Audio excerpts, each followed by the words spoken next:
case update. This is the patient that we presented that had a necrotizing super infection of the foot. So the great news is that the patient has all 5 toes. Dr. Fernandez took the patient to surgery and drained a lot of frank pus and drainage from the inner space, which I'm going to show you guys right now. A little bit more, please. There we go.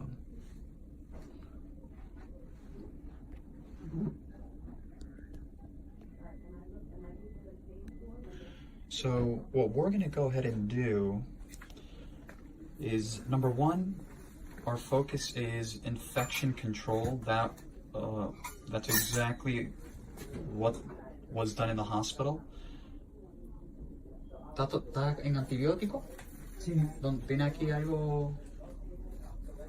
¿No? ¿Está tomando antibiótico por boca?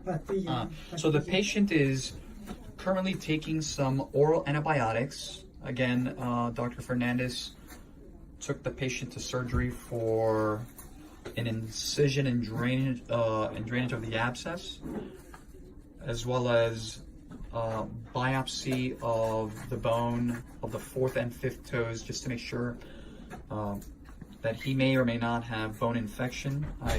We'll go ahead and confirm that. And as everyone can see, the foot is looking significantly better in comparison to the original video. We don't see any redness, it's all gone. Edema, the swelling, down significantly. The white, all this white right here, this is what we call a little bit of maceration. It's very, very humid. It's been draining because of the defect. This patient also had vascular intervention, which I also posted on our YouTube channel. But when we talk about saving limbs and saving lives, this is another quintessential example. So what we're going to go ahead and do today is implement something called a VAC. That's an acronym, vacuum assisted closure.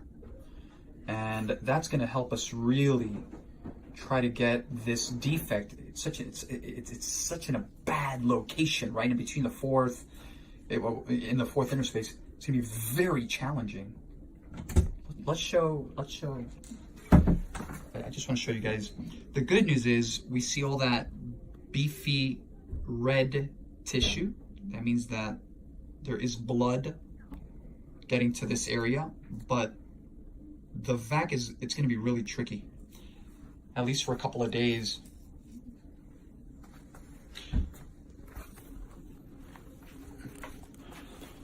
The vac has basically changed basically everything. Thank you, Rosemary. The VAC has basically changed everything that we, basically do in the world of wound care and defects. Something that would historically take maybe 6 months, now can take maybe 1 or 2 months. Our goal is to heal the defect. It doesn't matter what resources we use. Okay, and just to kind of give everyone, right, it's called a VAC, so vacuum assisted closure. And if this was the ulcer, basically what we do is we put a piece of foam in here, right, kind of like that, and then there's another piece that goes on the top, kind of something like that, with a tubing. And basically this is attached to a vacuum. And what it does is it sucks, right? It's a vacuum in a closed, everything's closed, and it removes the bad drainage, and at the same time, it pulls the good tissue to fill in the defect. That's how the vac works. And this has essentially changed everything that we do in the world of wound care, not only here, in the entire world. Talk about an unbelievable creation, invention. That's incredible. I've seen from plastic surgeons, you know, with huge sacral defects just go in a matter of months because of this. The back. Our goal is to heal this defect and save his entire foot.